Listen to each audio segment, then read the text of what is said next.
Hi, I'm Bill McVeigh. I'm here with Jerry and Mike.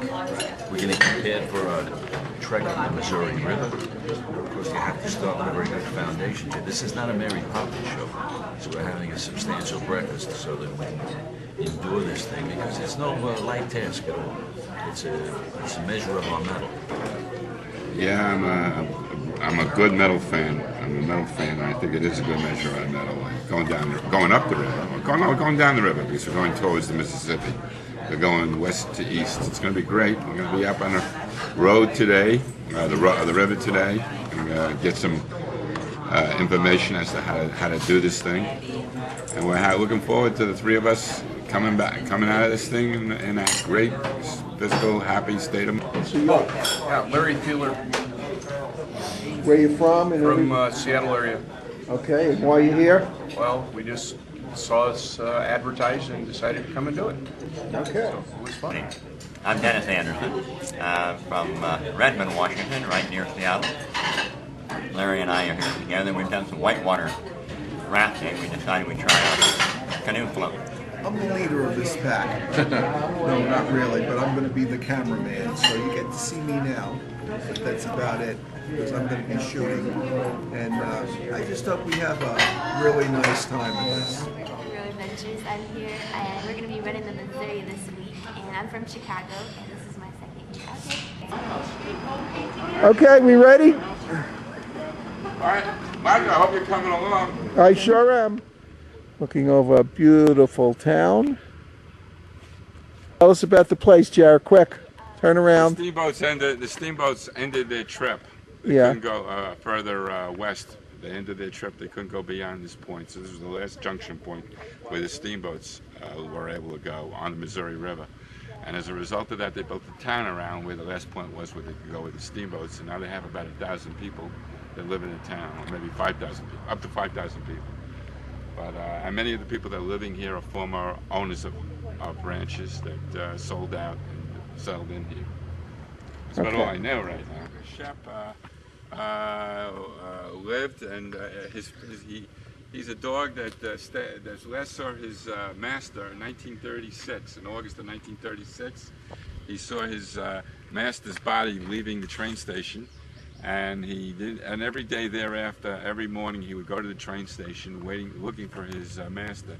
He did that for 7 or 8 years until 1942, when he was struck by a railroad train, looking for his master, and he was considered to be the embodiment of loyalty to a human being, to his friend.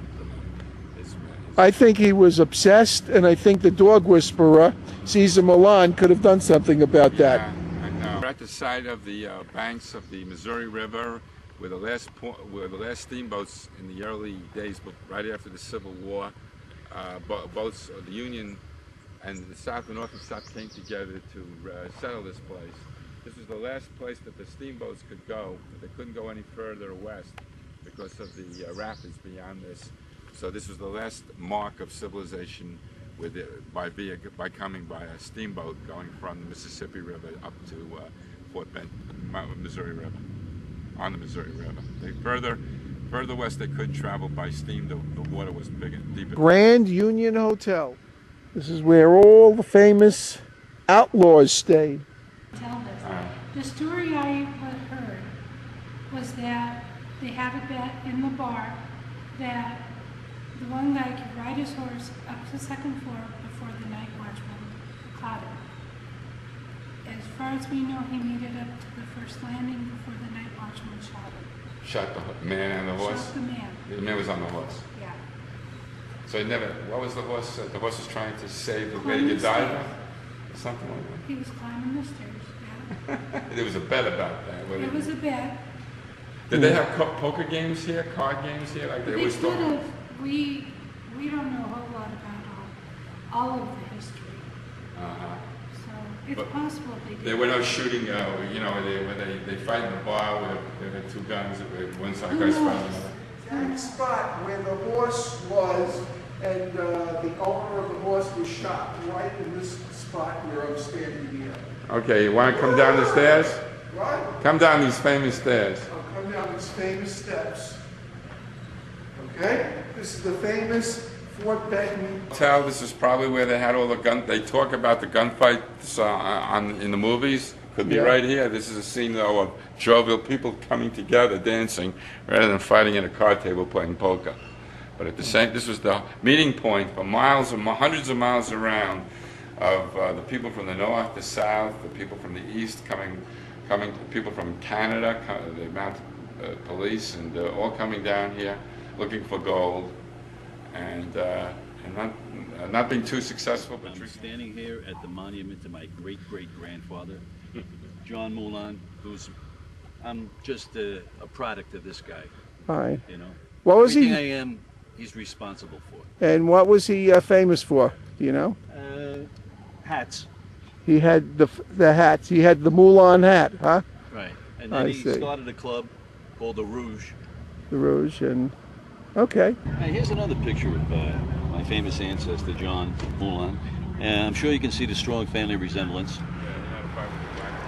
Strong chin. Piercing eyes. And before we go into the wilderness, I think we're going to head for McDonald's.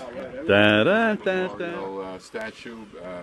It's the Montana official commemoration of the Lewis and Clark expedition. You see Sacagawea, the Indian, with Lewis and Clark. Looking at it, the Sacagawea was the Indian guide, the Shoshone Indian guide that was kneeling, pointing out where to go to avoid the Blackfoot Indians and other hostile tribes.